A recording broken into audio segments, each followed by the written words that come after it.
Chris Aquino, nangangamba baka wala na siya sa 18th birthday ng kanyang anak na si Bimby.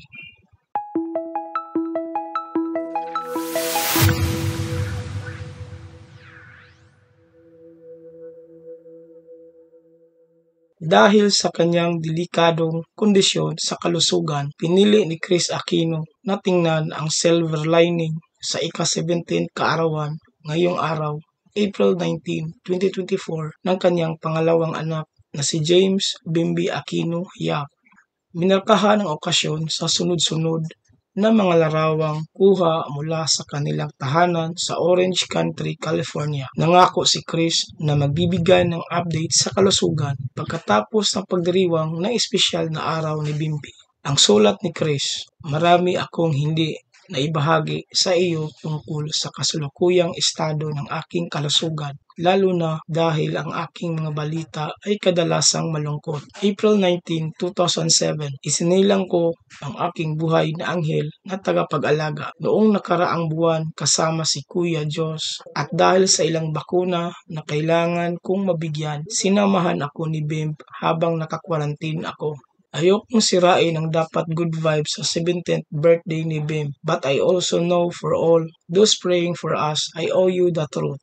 Ipinahayag ng reyna ng lahat ng media para kay Bim. Tinutupad ko ang pangakong ginawa ko sa iyo. September 28, 2018, nang una naming malaman na may nakakatakot sa biglaang pagbaba ng timbang ko at sa kumpletong resulta ng pagsusuri sa dugo, pagpapakita ng kahinaan nang umiiyak ako ng walang tigil dahil sa takot ko na baka hindi ako makasama sa 18th birthday mo. Dahil masyado kang nag-mature at lagi kang handang tumulong sa mga nurse ko, at kahit alam ko na bigla ka rin, nagpapakita ka pa rin ng calm at buong paniniwala sa Diyos kapag ang BP at heart rate ko ay umabot sa nakakatakot na matataas na numero.